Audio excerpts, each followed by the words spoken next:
流浪狗配合专业的训练，就用成为警察的勤务犬。这是对2015年台南市率先全国推行零扑杀的计划，鼓励民众领养流浪狗。目前全市警察局总共领养有23只，甲警察人员做伙来保护人民生命财产的安全。市政府从108年、105年推动零扑杀之后啊，以各界领养。那我们警察局啊也呼应市政府，所以我们有领养警卫犬。那目前啊，我们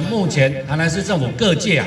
警察局还有23只分散在各分局。那我们分局分别有3只，有大头、臭宝及花花。那待会我们3只警卫犬会出来亮相，跟大家见个面。我们非常感谢啊，我们有热心的地方治安的企业，益利康，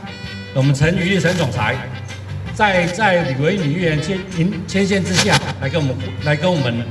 这个促成这段佳话。那我们分局啊是代表我们警察局各个分局啊，敢接受今天的捐赠。透过议员朱正轩甲前议员吕维英的牵线，上澳梅合办年会宠物食品的厂商，甲益利康国际生机集团共同捐赠50箱的狗罐头，甲150公斤的益生菌酵素饲料，予台南市的警察局，希望帮助警务犬来补充体力。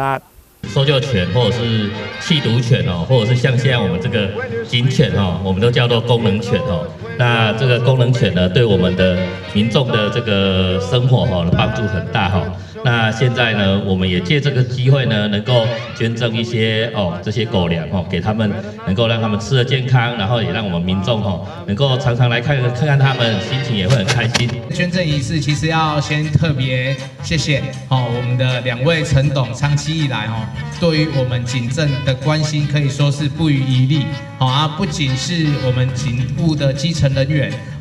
都相当的关心连我们这个陪伴的工作犬我们的波利斯犬也特别照顾到所以从108年以来我们都有持续的捐赠这个活动，做狗粮的一个部分。我们可以看到我们这个警察局也作为表率来执行这个认养代替购买的这个行动，然后来支持我们零安乐死的这个政策，让一些在收容所里面的毛小孩也可以呢，透过一些训练、专业的培训，然后成为警用的工作犬。那我相信可以成为警用的工作犬，其实在各个行业、各个领域，毛小孩经过专业训练以后，也都可以成为各个行业的工作犬。业者表示，狗仔是人类上适中的朋友，毋望借由这件活动抛砖引玉，提升市民领养流浪狗的意愿，真正达到零扑杀的目的。做伙将台南市打造成更加友善宠物的城市。台南新闻林根采访报道。